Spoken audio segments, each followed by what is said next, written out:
Hello बच्चों, तो this is lecture number 15 और हम लोग लास्ट लेक्चर में हम लोग पढ़ रहे थे इन्वर्स ऑफ फंक्शंस और आज हम लोग उसी का प्रॉब्लम करेंगे। ठीक है, तो पहला क्वेश्चन है कि एक से टी का वैल्यू इतना है, बी का वैल्यू इतना है और इफ जो फंक्शन है डिफाइन है from A to B such that F X is equal to 2x है। ठीक है, F X is equal to क्या है, 2x है। तो हम लोग को लिखना है एफ एंड एफ इनवर्स है सेट ऑफ ऑर्डर पेयर्स। ठीक है, तो वेरी सिंपल, हम लोग क्या करें कि या तो आप मैपिंग डायग्राम भी बना सकते हैं, मैपिंग डायग्राम बना लीजिए आप। ठीक है, फंक्शन डिफाइन है एफ ए टू बी है, डोमेन में क्या क्या है 1 2 3 4। अब देखिए एक एक्स का वैल्यू जब 1 होगा तो एफ एक्स, एफ मतलब क्या है, ये एफ एक्स का वैल्यू 2x है। अगर x का वैल्यू 1 रखेंगे तो एफ एक्स का वैल्यू क्या आएगा, 2 आएगा। तो 1 का 2 से रिलेशन हो गया। जब b लिखे 2 4 6 8, 2 रखेंगे तो 4 आएगा, 4 3 रखेंगे तो 6 आएगा, 4 रखेंगे तो 8 आएगा।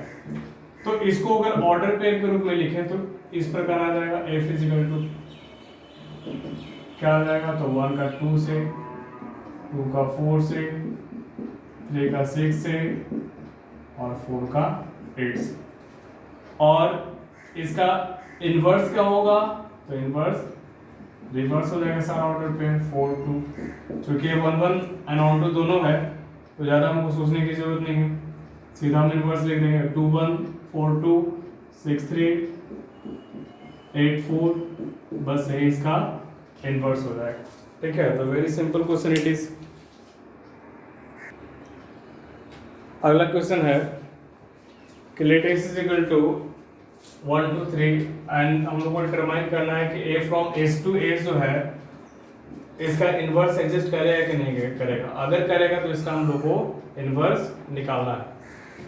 तो सबसे पहले क्या करें, देखिए पहला अगर हम लोग देखें, या तो आप मैपिंग डायग्राम बना लें या फिर ऐसे ही आप चेक कर सकते हैं।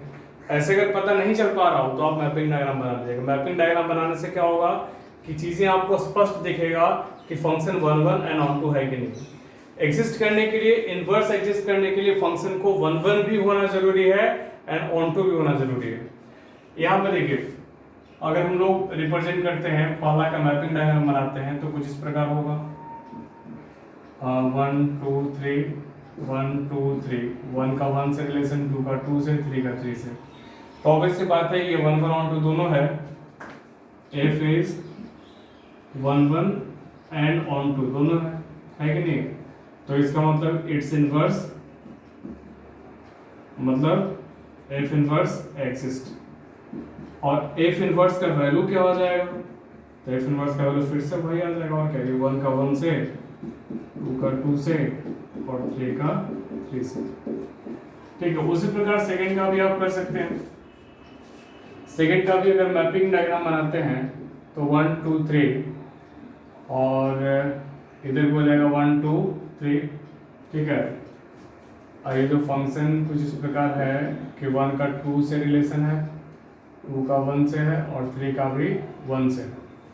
अब देखिए ये फंक्शन 1 1 ऑन टू है कि नहीं, ये ना ही 1 1 और ना ही ऑन टू है। F is neither 1 1 nor onto, so it's, so F inverse कर सकते हैं डज नॉट एग्जिस्ट। ठीक है, इसका एफ इनवर्स एग्जिस्ट नहीं करेगा। उसी प्रकार हम लोग तीसरा का भी चेक कर सकते हैं। इसको वीडियो को पॉज करके एग्जाम्पल को नोट कर लें और फिर हम लोग तीसरा चेक करें। अभी थर्ड का अगर हम लोग मैपिंग डायग्राम बनाते हैं तो ये हो जाएगा 1 2 3 और ये भी 1 2 3। ये फंक्शन है एफ 1 का 3 से, 1 का 3, 3 का 2 से और 2 का 1 से। अभी देखिए ये फंक्शन 1 1 है कि नहीं, तो ऑब्वियस सी बात है कि सारे जो एलिमेंट है एक एलिमेंट से रिलेटेड है, 1 1 भी है ऑन टू भी है।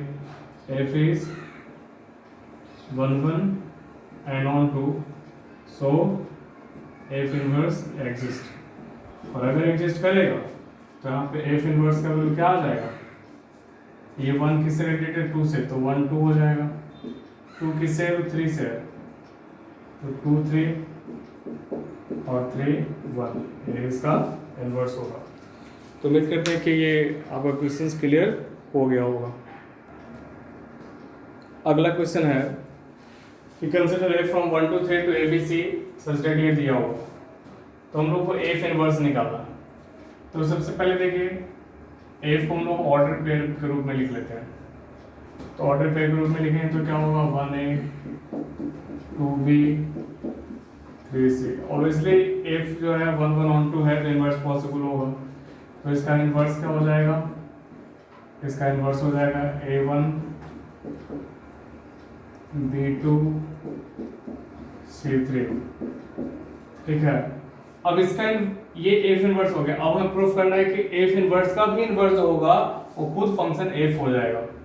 अब इसका भी इनवर्स आप निकाल दीजिए, तो फिर से क्या हो जाएगा, 1A 2B और 3C, जो कि किसके बराबर आ गया, जो कि एफ के बराबर आ गया। तो कह सकते हैं कि F inverse of inverse is equal to F, ठीक है। ये आपका प्रूव हो गया, बहुत सिंपल क्वेश्चन था ये। अगला क्वेश्चन है कि a from R to R is a bijection, ठीक है, given by fx equal to इतना, फाइंड f इनवर्स x। ये बाइजेक्शन दिया हुआ है तो हमें 1 1 ऑन टू प्रूफ करने की जरूरत नहीं, हम लोग डायरेक्टली इसका इनवर्स निकालेंगे, ठीक है। तो इनवर्स कैसे निकालेंगे, तो late y be an arbitrary element, arbitrary element of R, R मतलब किसका, कोडोमेन का, ठीक है। और फिर हम लोग y को fx के बराबर कर देंगे, तो क्या आ जाएगा, y is equal to 3x minus 7, x को y की टर्म में एक्सप्रेस कीजिए तो y प्लस 7/3 आ जाएगा, ठीक है। तो ये जो x है, x किसका फंक्शन है, y का फंक्शन है, तो हम x को क्या लिख देंगे, f inverse y is equal to y plus 7/3। तो जो फंक्शन एफ इनवर्स होगा वो भी R to R ही होगा, such that f inverse y is equal to y plus 7/3। तो अगर फंक्शन बाइजेक्शन गिवन रहे तो हमें 1 1 ऑन टू प्रूफ करने की जरूरत नहीं है, हम लोग डायरेक्टली इनवर्स निकालेंगे। और इनवर्स निकालने का तरीका, हम लोग कोडोमेन का एलिमेंट y मान लेंगे, आर्बिट्ररी एलिमेंट y को fx के बराबर करेंगे और x को y के टर्म में एक्सप्रेस करेंगे, x से जगह पे f इनवर्स y लिखेंगे, और फिर इस तरह से जो इसका ये डोमेन और रेंज है कोडोमेन वो आपका इंटरचेंज हो जाएगा, ठीक है।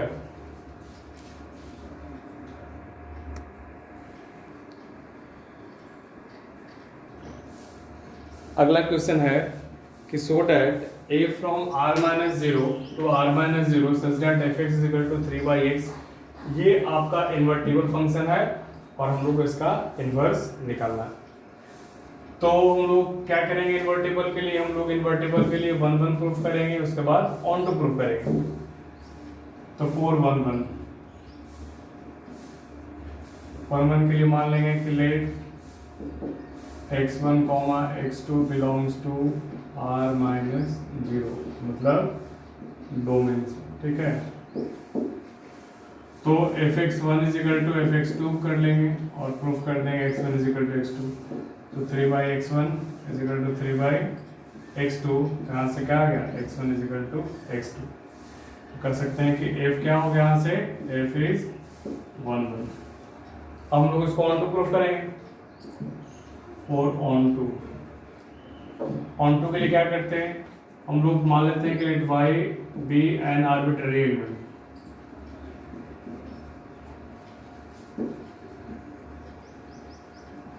ऑफ r माइनस 0, मतलब ये कोड हो गई, ठीक है।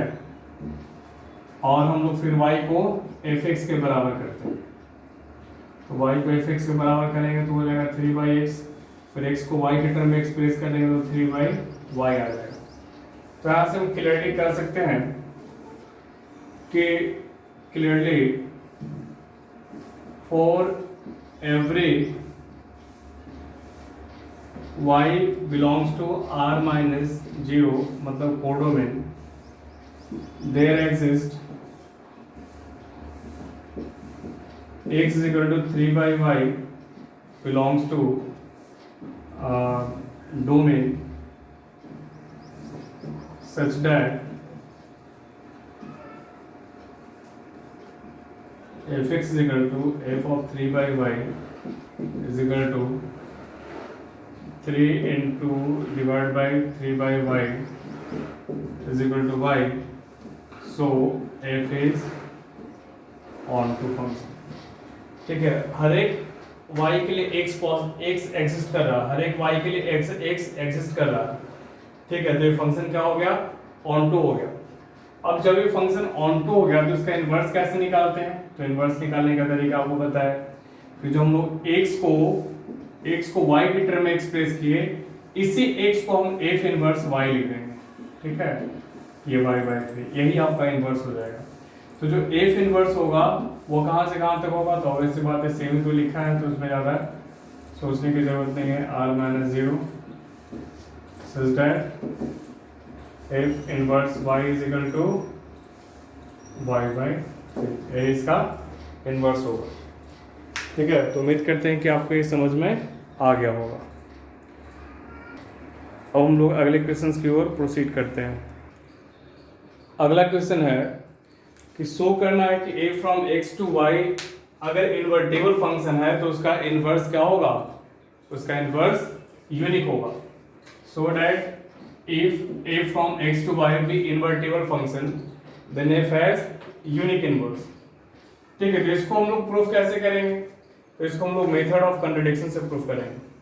मान लेंगे कि let f has let g1 and g2 are the inverse of f। ठीक है, g1 और g2 क्या है, दोनों f का इनवर्स है।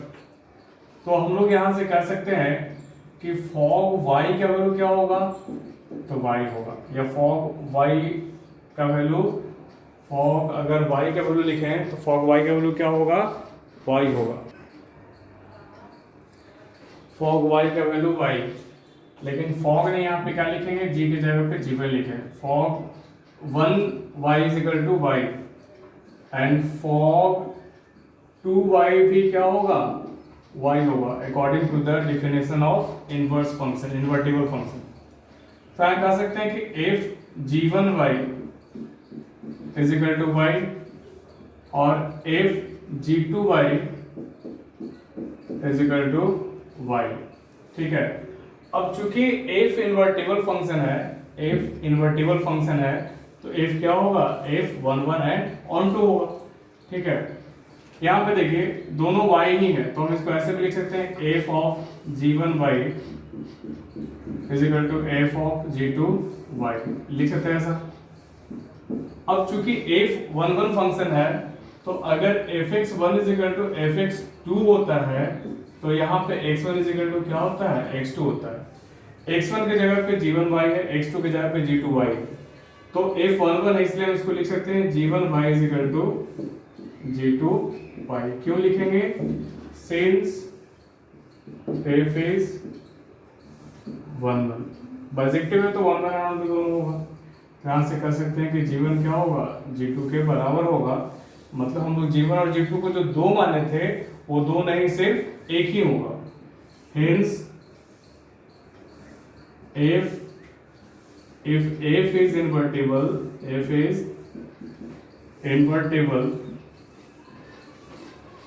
then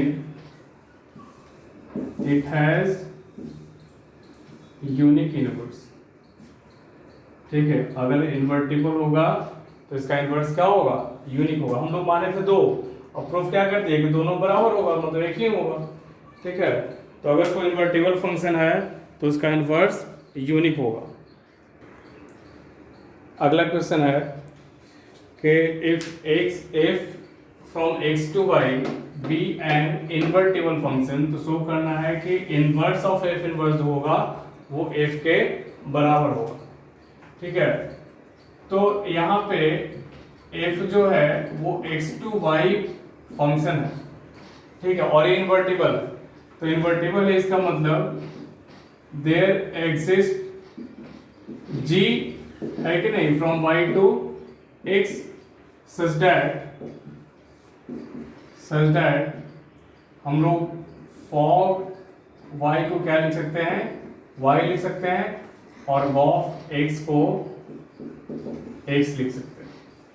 ठीक है, तो यहां पे क्या बोलते हैं कि एफ इज द इनवर्स किसका, जी का। अगर एफ जी का इनवर्स है तो हम कह सकते हैं कि जी भी क्या है, एफ का इनवर्स है। तो f is the inverse of g and also g is the inverse of f. तो f is inverse of g, यहां से g is the inverse of f, g is the inverse of f and f is the inverse of g also. ठीक है, अगर जी F का inverse है तो F G का भी इनवर्स होगा, तो हम कह सकते हैं कि एफ इनवर्स किसके बराबर है, जी के, और यहां से जी इनवर्स किसके बराबर है, तो एफ के बराबर है। ठीक है, G inverse is equal to F, और जी का वैल्यू यहां से पुट कर दें, इसको 1 मान लें, इसको 2 मान लें। ठीक है, तो बाई 2, तो जी इनवर्स किसके बराबर है, एफ के। अब जी का वैल्यू क्या है, तो एफ इनवर्स है, एफ हो गया बाई इक्वेशन 1। ठीक है, जी का वैल्यू एफ इनवर्स पुट कर दिए, तो कह सकते हैं कि जो इनवर्स ऑफ एफ इनवर्स होगा वो एफ के बराबर होगा। ठीक है, नेक्स्ट क्वेश्चन है कि consider a function a from n to n and g from n to n, h from n to r, और इस तरह से डिफाइन है f(x) = 2x, gy = इतना, और hz = sin z for all x y z in n में तो natural number. तो शो करना है ho of g of f = ho of g of f, इस तरह से हम लोग को प्रूफ करना है। तो सबसे पहले हम क्या निकालेंगे, ho of go of x निकालेंगे। ठीक है, तो इसका वैल्यू क्या आ जाएगा, इसका वैल्यू आ जाएगा h of go f, और ये x आ जाएगा। ठीक है, आ जाएगा ना। देखिए इस पूरे को आप एक मान लीजिए, तो h of अगर f रहता तो क्या लिखते हैं, h of fx लिखते हैं अगर यहाँ x रहता तो। ठीक है, लेकिन f के जगह यहाँ पूरा है ना, तो ये पूरा हम लिख दिए। अब ये फिर से हमारा कंपोजिट फंक्शन है, तो क्या लिखेंगे, h of g of f of x। अब हम लोग क्या करेंगे, g of fx निकालेंगे। तो h of g of, सबसे पहले निकालेंगे h of g of fx, क्या हो जाएगा, g of fx। ऐसा करते हैं हम लोग कि इंडिविजुअली अलग अलग निकाल के वैल्यू पुट करेंगे।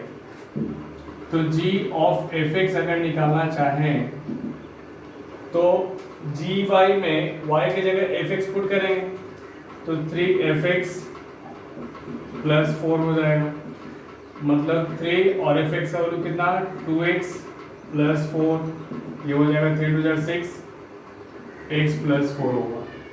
ये हो गया g of fx। अब हम लोग क्या निकालना है, h of g of fx। ठीक है, मतलब हमें निकालना है कि h of 6x प्लस 4 निकालना है। तो h फंक्शन में z की जगह पे हम क्या पुट करेंगे, 6x प्लस 4 पुट कर देंगे, तो साइन ऑफ क्या हो जाएगा, 6x प्लस 4। ठीक है, मतलब h of g of fx का वैल्यू इतना आ गया। अब हम लोग क्या निकालना है, h of g of fx, इसका वैल्यू हो जाएगा h of g fx हो जाएगा।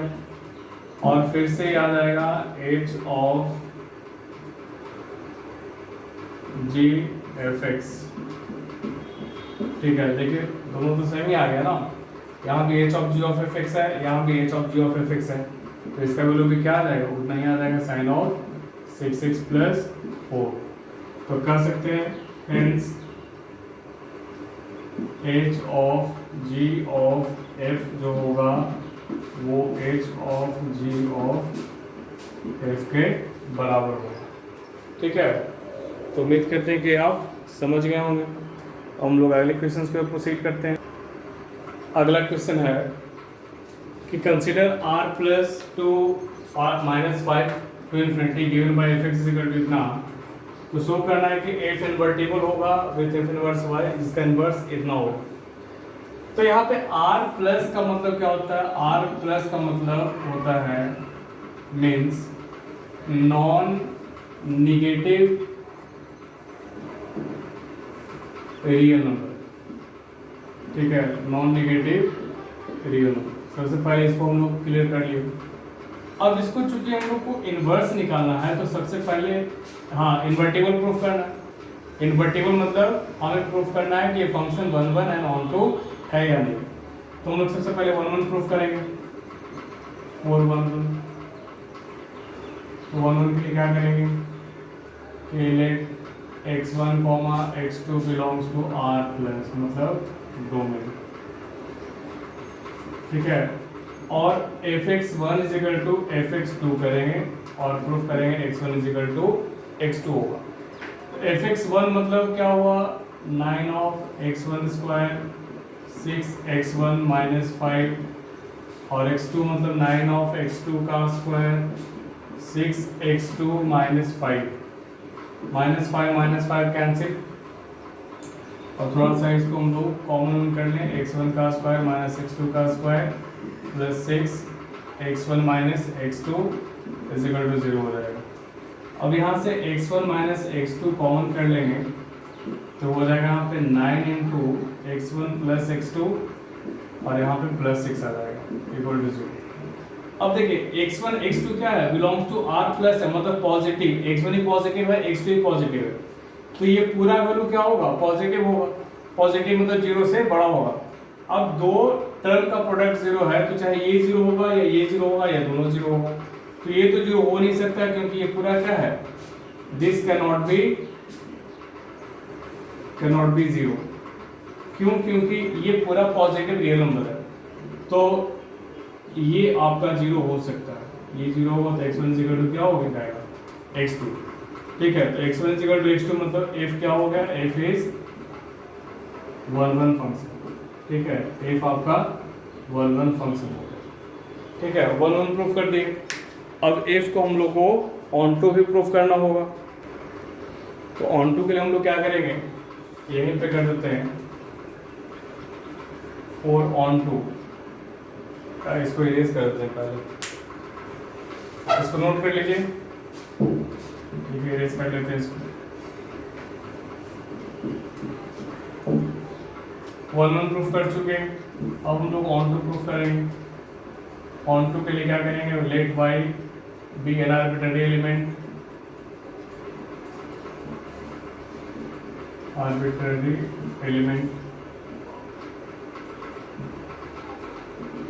Of codomain.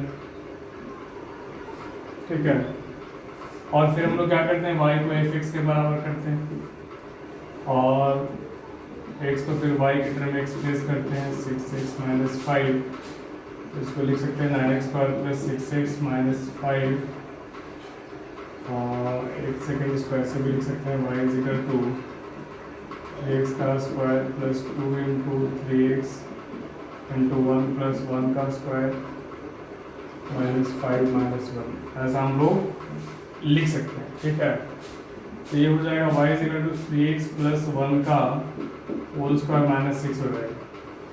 यहाँ से अगर हम लोग x को y के टर्म में एक्सप्रेस करना चाहें तो 3x प्लस 1 का जो स्क्वायर हो जाएगा वो y प्लस 6 हो जाएगा। स्क्वायर को उड़ा देंगे तो अंडर रूट हो जाएगा। ठीक है, यहाँ प्लस माइनस नहीं है, क्यों, क्योंकि 3x प्लस 1 का वैल्यू x क्या है, x पॉजिटिव रियल नंबर है, तो 3x प्लस 1 भी पॉजिटिव रियल नंबर ही होगा, ये नेगेटिव नहीं हो सकता। तो यहाँ से x का वैल्यू हो जाएगा y प्लस 6 का अंडर रूट माइनस 1/3 हो जाएगा। ठीक है, तो यहाँ से देखिए हम कर सकते हैं clearly for every y belongs to -5 to infinity, मतलब कोडोमेन, -5 to infinity क्या है, कोडोमेन है। ठीक है, there exist x is equal to y plus 6 minus 1/3 such that अगर हम लोग fx निकालें तो fx का हो जाएगा f of y plus 6 minus 1/3 और इसका वैल्यू आ जाएगा y। ठीक है, इसका वैल्यू आपका क्या आ जाएगा y है, इतना करने की जरूरत नहीं है, सच दैट आप डायरेक्टली लिख दीजिए fx is equal to y, so f is onto function. ठीक है, तो f11 भी हो गया, f12 भी हो गया, 11 onto मतलब f क्या हो गया, इन्वर्टिबल हो गया। अब इसका हम लोग इन्वर्स निकालेंगे, तो इन्वर्स कैसे निकालेंगे, तो जो हम x को y के टर्म में लिखे ना, इसी x को हम क्या करेंगे, x को हम लोग f इन्वर्स y लिख देंगे। ठीक है, f इन्वर्स, और ये कहाँ से कहाँ तक होगा, तो -5 to इन्फिनिटी से लेके r प्लस तक होगा, such that f inverse y जो होगा ये हो जाएगा y प्लस 6 माइनस 1/3। ठीक है, यही हम लोग को प्रूफ करना था और इतना हमने प्रूफ कर दिया। ठीक है, तो इस तरह से हम लोग इन्वर्स का क्वेश्चंस करते हैं, इन्वर्टिबल फंक्शन प्रूफ करते हैं 1 1 on 2, और इन्वर्स निकालना है तो x को y के टर्म में एक्सप्रेस करते हैं, फिर x को क्या करते हैं, f इनवर्स y लिख देते हैं। ठीक है, इतना, और जो फाइनली जो फंक्शन आएगा तो दोनों का जो डोमेन और जो रेंज है वो आपस में क्या हो जाएगा, इंटरचेंज हो जाएगा। तो आज के लिए इतना ही, थैंक यू एवरीवन, और क्या अगले क्लास।